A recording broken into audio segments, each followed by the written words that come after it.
Ini semoga benar-benar Allah melihat usaha kita kayak apa, bersama-sama kita kayuh baimbai, sama-sama kita ini menjadikan dan berusaha untuk menjadikan anak-anak kita anak-anak yang bisa membawa kita ke surganya Allah Subhanahu wa ta'ala. Apalagi di zaman sekarang yang kayak ini, sungguh luar biasa, fitnah di luar sana luar biasa. Pian bisa melihat anak-anak yang seumuran anak-anak pian, yang anaknya baru 2 minggu di sini, coba ada perubahan gak kira-kira anak pian? Nanti pian lihat, yang 2 minggu atau mungkin yang 1 minggu di sini ada perubahan gak ada? Ya, ada perubahan minimal, sholatnya pasti berubah. Yang di rumah jarang jamaah, di sini mau kada mau jamaah. Kalau kada jamaah ya dihukum. Lah itu minimal itu perubahannya. Dari segi adab, coba nanti dilihat. Kalau kada ada perubahan, tolong sampaikan kepada kami. Ustadz, anak ulun kok tambah kurang ajar selama mondoknya. Misalkan ya kan, misalkan. Tapi kalau perubahan baik, maka doakan anak pian. Doakan. Kada usah dipuji, anak pian kada usah dipuji. Tapi doakan dan syukuri Allah Subhanahu wa ta'ala telah memberikan ini hidayah kepada anak pian. Kada usah ada perubahan, betah aja di pondok, ini nikmat yang luar biasa. Masya Allah, apalagi yang biasa di rumah nyaman, di sini ya dibilang nyaman, kada dibilang kada nyaman, kada juga. Jangan ngomong kada nyaman, artinya apa? Anak pian betah aja di pondok, ini alhamdulillah nikmat dari Allah yang luar biasa. Karena fitnah sekarang ini sungguh luar biasa, dan Allah sudah mengingatkan sama kita, terutama orang-orang yang beriman diingatkan sama Allah Subhanahu wa ta'ala di dalam Al-Quran surat At-Taghabun. Allah itu menjelaskan, dan ini penegasan kepada kita agar kita ini jangan teledor di dalam mendidik anak-anak kita, agar kita ini jangan terlalu santai kepada pendidikan istri maupun anak-anak kita. Apa kata Allah? A'udzubillahi minasyaitonirrajim. Ya ayyuhalladzina amanu inna min azwajikum wa auladikum aduwwan lakum fahdharuhum, kata Allah. Wahai orang-orang yang beriman, kata Allah. Dan kita semuanya beriman. Jujur kada? Walaupun hanya masuk Islam tadi pagi sudah beriman berarti saat ini.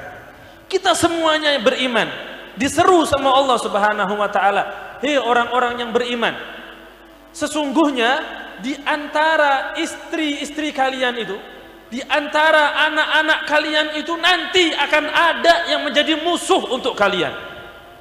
Jadi ternyata istri bisa jadi musuh, anak bisa jadi musuh, sampai-sampai Allah Subhanahu wa ta'ala mengatakan fahdharuhum, fahdharuhum. Maka hati-hatilah kalian dengan mereka. Hati-hatilah hei orang-orang yang beriman, hati-hatilah dengan anak kalian, dengan istri kalian, dengan anak kalian. Hati-hati, artinya kita disuruh waspada. Jangan sampai di dunia kita ini laki bini, di akhirat bini kita yang menuntut kita agar kita juga masuk ke neraka bersama dia. Jangan sampai kita di dunia ini satu rumah dengan anak-anak kita.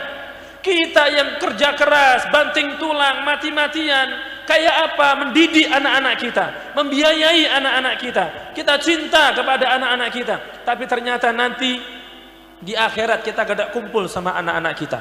Anak kita malah menuntut kita, anak kita menyeret kita masuk ke nerakanya Allah Subhanahu wa ta'ala. Makanya Allah mengatakan waspadalah, waspadalah, waspadalah kalian dengan istri dan anak-anak kalian.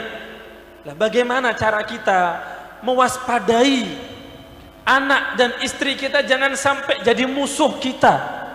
Walaupun di dunia kita ini suami istri saling sayang, saling cinta, di dunia kita ini status abah dan abah dari anak-anak kita, tapi di akhirat belum tentu. Kata Allah aduwwan lakum, di antara mereka nanti akan ada yang menjadi musuh kalian, maka waspadalah kalian. Bagaimana cara kita mewaspadai anak, istri maupun anak-anak kita supaya mereka jangan jadi musuh kita? Ingatlah anak kita yang baru lahir, sampai kita saking himungnya, saking bahagianya nangis kita. Kita timang-timang anak kita, beruntung batuah anak kita, kita timang-timang, kita ciumi anak kita, kita sayang, kita belai rambut anak kita, saking sayangnya kita kepada mereka, jangan sampai mereka nanti akan menjadi musuh kita. Bagaimana cara kita mewaspadai yang seperti itu? Rasul sallallahu alaihi wasallam sudah ngasih konsep pendidikan. Konsep pendidikan anak-anak kita itu kayak apa? Kada usah pakai konsep orang lain sudah.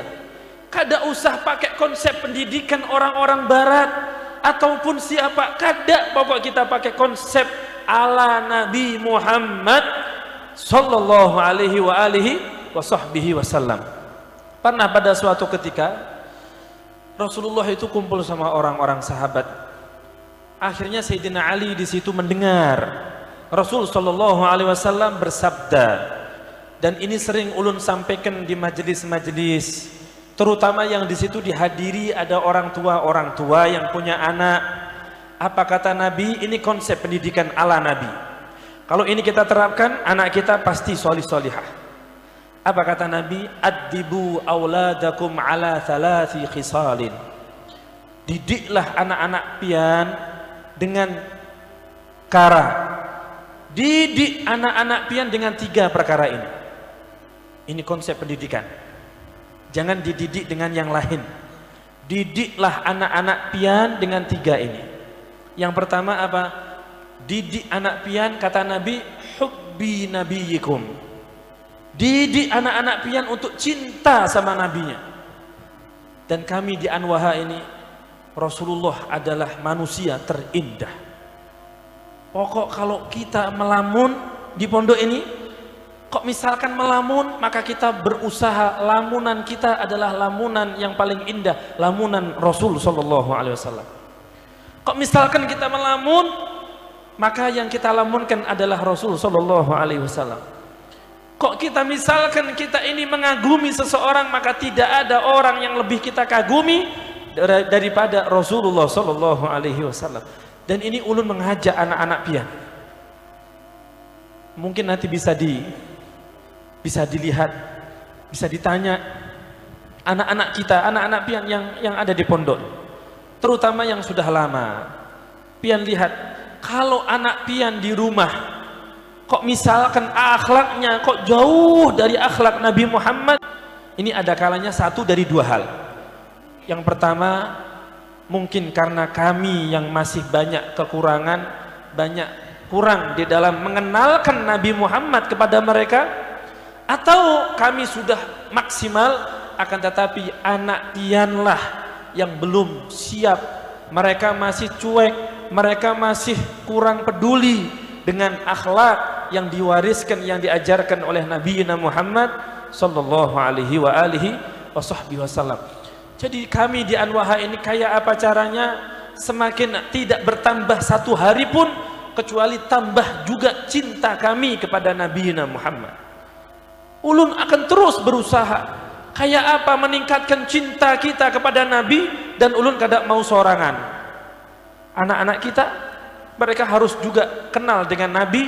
Setelah kenal, mereka harus cinta sama Nabi. Setelah cinta, secara otomatis anak-anak kita akan mengidolakan. Kalau sudah mengidolakan Nabi, pasti akan mengikuti Nabi Muhammad sallallahu alaihi wasallam.